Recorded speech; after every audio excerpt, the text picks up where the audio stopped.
This time we'll call to order the January 27, 2026 meeting of the Clearwater City Council. This time we'll move to item 2.1 on the agenda. Executive recruitment services for city attorney. And I see that we've been provided with three proposals. Are there any comment you'd like to make on these three that we've received, or just? Good morning, Tiffany Macris, HR Director. Mayor, just the three that you've received were from SGR, Major Lindsay in Africa, and S. Renee Narlock and Associates. Staff did reach out to Baker Gilmore, and they were not responsive. Okay. At this time, we'll open discussion on the three proposals. Anyone would like to go first? Earlier, I'd presented SGR, and personally, I favor hiring SGR, but I'm interested in what the other council members' thoughts are on these. And my understanding too is the reason we can proceed without an RFP on this is that it's just impractical to put it out to bid in this way. We would have to have a review committee that would be essentially the five of us for the RFP, and so that wouldn't probably be very practical to do so. I don't know if the city attorney wants to weigh in on that, but we can just engage, my understanding, one of these three today if we choose to do so. I do believe the council could do that. So in general, under our purchasing ordinance, any expenditure over $50,000 goes to either an RFP or something similar to that. I believe two of these are under $50,000 anyway, so it wouldn't necessarily be a concern, but I did see that one of them is over $50,000, and so if you ended up choosing the one that was over $50,000, I don't see a problem with it legally because our purchasing code provides an RFP exception for impractical purchases. And we've had staff come forward several times with other items that are impractical. And to the mayor's point, if you were to treat this as a formal RFP, not only would you lose a lot of time, but the question is who would sit on the RFP committee, right? Are all five of you going to sit on the RFP committee? How would you manage that with sunshine, with schedules and things like that? So at least from my perspective, if the council chooses to move forward with one of these, which you're not obligated to do, but if you choose to move forward with one of these, I think it comfortably falls within the impractical exception for procurement. And I do believe you could make that selection today if you choose to do so. If you choose to do so, I do believe you should open it up to public comment because that would be a proposition before the council. But from a procurement perspective, I believe you could choose any of these or you could choose someone else entirely, and I think that would be fine. On the process, I think it's important that if and whoever we choose of these three, that they work directly with the five of us, that they meet with us individually at the outset to get our own thoughts. Certainly staff will help, communicate administratively and gather things as needed as requested by the consultant. But I really, really hope that this is the five of us engaging directly with whoever we hire somebody to just make sure that it's our decision at the end of the day. And I believe SGR did that. So, Councilmember Albritton.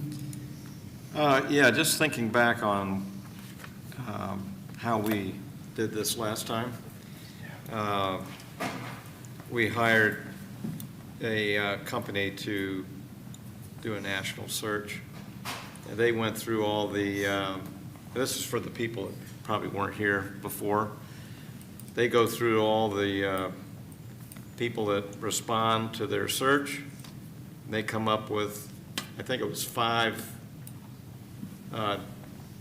different people that they thought were the top ones, and then they bring it to us. But in the interim, we did meet individually with the company that was doing it, so they can get what kind of an idea of what we're looking for.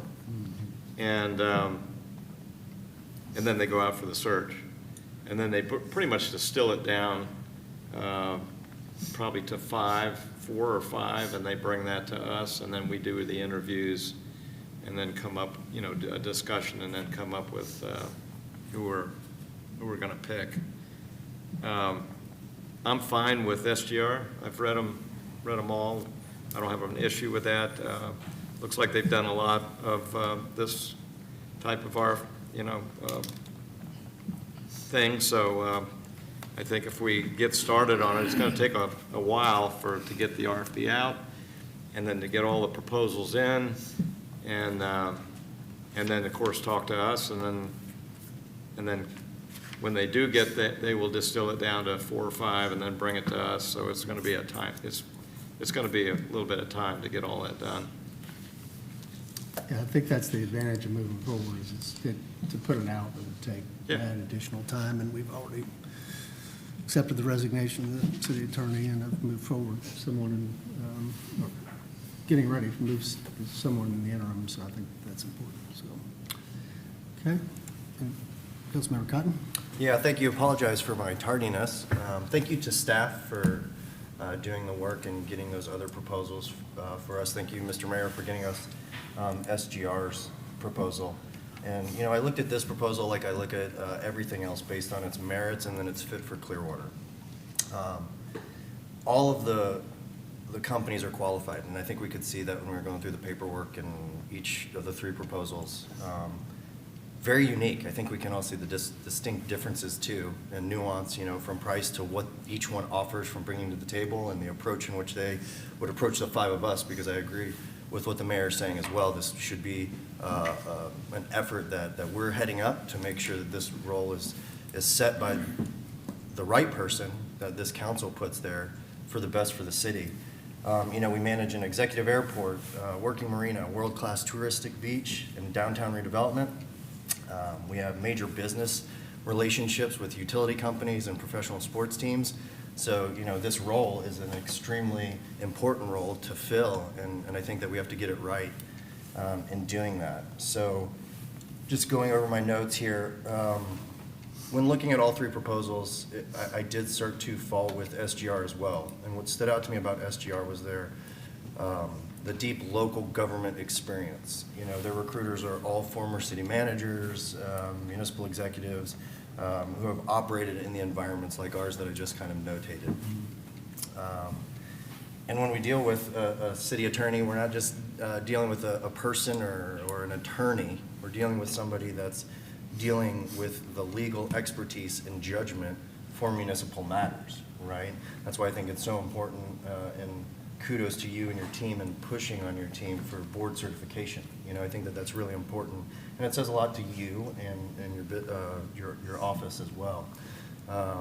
You know, they advise us on certain policy and what we do going forward. So, you know, my support is based on that fit and evaluation primarily, and I agree. I think that SGR is probably the best out of all 3 after looking. So thank you, HR team, for going through and getting me those. I do appreciate it, and thank you, Mr. Mayor, for doing the work with SGR. Vice Mayor? So first of all, I do agree that all of us should meet with the recruiters and have one-on-ones, but not necessarily hold up the process. It could be done during the process, so we don't belate it or make it extend the timeline. When I looked at all the 3 companies, I feel the same way. They're all qualified. There's just slightly differences depending on what our priorities are. SGR does have one major advantage in that, but let's say over the MLAs, because they have actually Florida placements versus just general. Their presentation was also very good, and their timeline was acceptable versus SRNA, which was like almost 16 weeks. So I'd be comfortable with SGR as well. And then I guess we can talk about qualities or criteria that we're looking for later on in the conversation. Okay, Councilmember Menino? Thank you, Mayor. Thank you as well for all the work and getting these proposals to us. You got us, unique is a good word for it. I mean, 3 almost completely different types of companies. MLA obviously is much larger and global, and their price tag shows that, as we all saw going through it. I would be confident any direction we go in this. I did have a couple questions regarding SGR that I'm sure I could get through, but in seeing that they're 100% remote, that causes me a little concern to dig a little deeper. That allows gaps in communication, causes problems. Some of their time zones, there's something about the eye contact and handshakes that they miss that can affect internal culture and accountability. I did like that they do have a lot of experience in the state of Florida and ran by an ex-city manager. I think it said from Lakeland. They do have that ability. I was surprised that they just recently hired a city attorney for Northport, but in their cover letter, they used 2 examples but didn't identify the most recent in Northport. That kind of shocked me. I did like that they were the only one that gave a price and gave a not-to-exceed price. That was pretty clear and cut, and then being specialized. You know, and then if you look at the last one that I think we all seem to be ranking as last is Renee Narlock.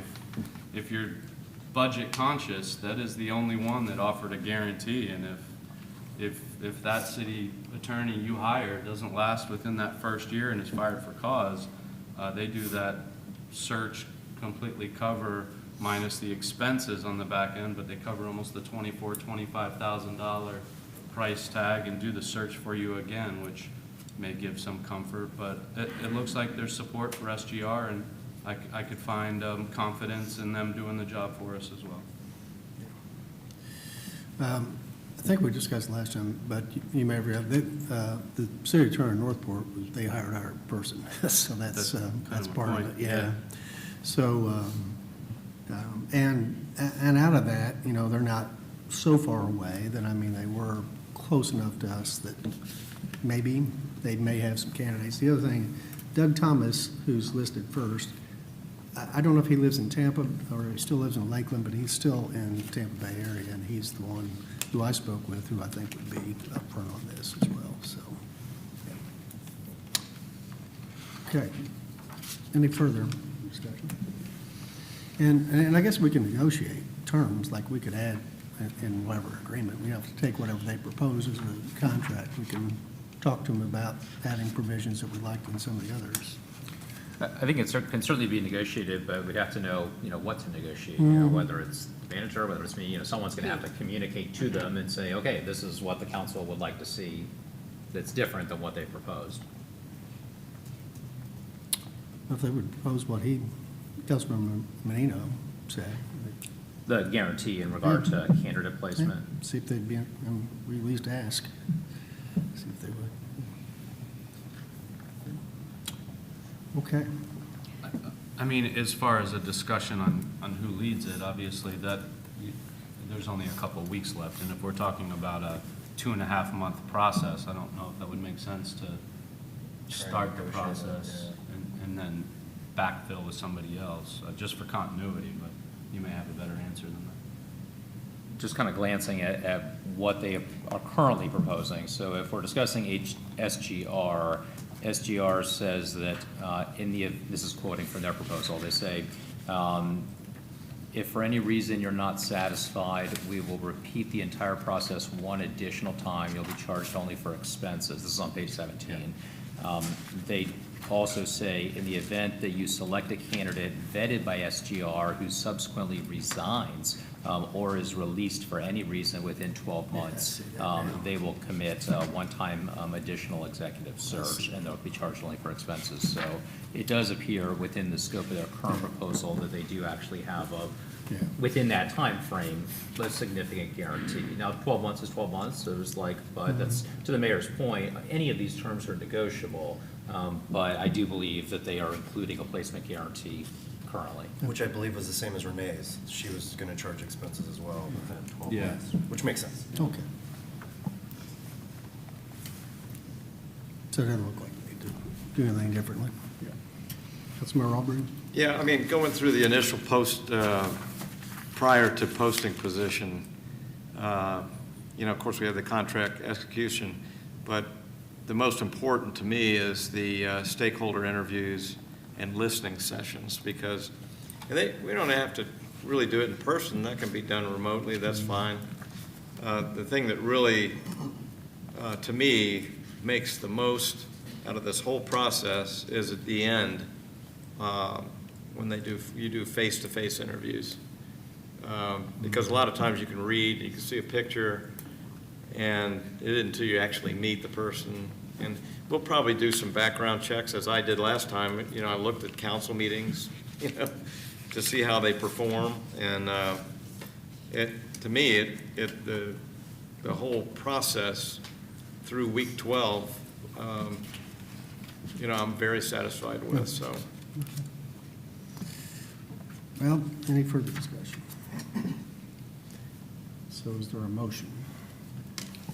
I'll make a motion to approve SGO, oh, just kidding. Mayor, just one thing that I want to make sure that we do have clarified, there will need to be a point person for the, for SGR to work with, if that's who you guys suggest. And so all decisions absolutely made by the council, but in terms of coordination, there will need to be a point person. So do you want that to be HR? Do you want that to be somebody in the clerk's? I think HR? Okay. Thank you for that clarification. Yeah. That's good. So with that, I'll make a motion to accept SGR's proposal for the city attorney search. Second? Okay. At this point, is there anyone here from the public that desires to speak to this agenda item?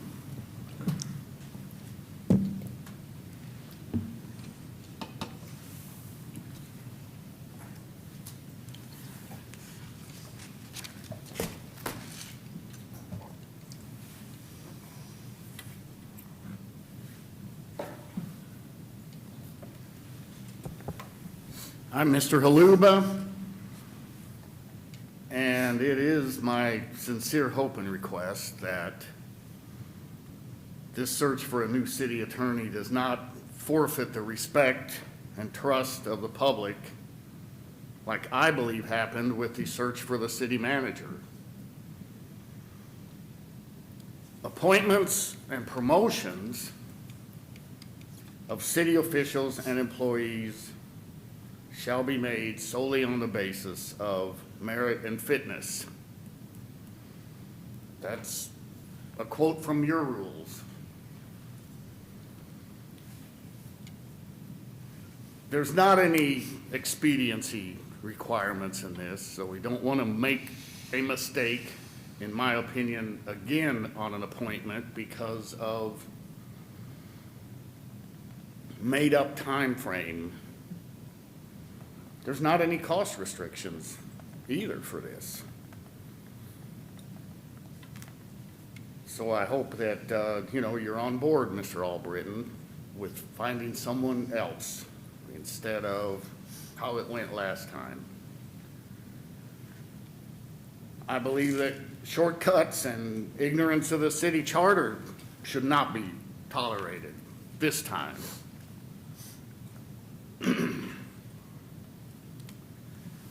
Clearwater needs new faces, needs fresh ideas, new blood, if you will. And there's reasons for that. Need to mitigate some perceived harmful outside influences. Need to better promote open and transparent city government, which is sorely lacking under this administration. And perhaps a new person will at very least cause the fiefdom of Gandy Wallach and Slaughter some trepidation.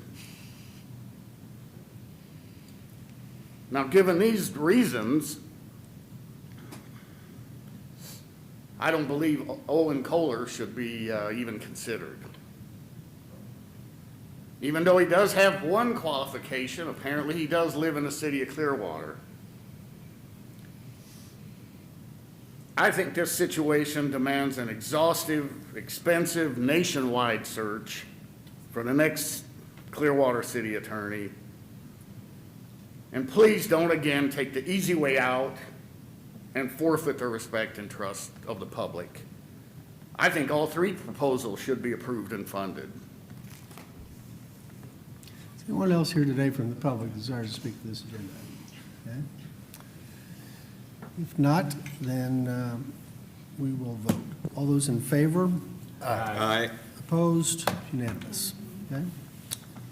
Okay, so we will engage them soon, and then I guess set up meetings with each 5 of us. And Vice Mayor, to your point, I think that that's the time for us to share our individual thoughts on what we want and don't want. Yes, you have something to share, Timmy? Good morning, and thank you. So my understanding is the HR will run his point on getting the contract as, or the quote, as it's written, or was there a desire to negotiate some terms? I think we're okay with As the written. terms we saw. Okay, Yeah. okay, excellent. We will get that going. Very good. Thank you. Okay. Move to item 3 on the agenda, closing comments by council members. Any comments? No? Item 4, closing comments by mayor. I don't have any. So with that, we will adjourn the January 27, 2026 special meeting, Clearwater City Council.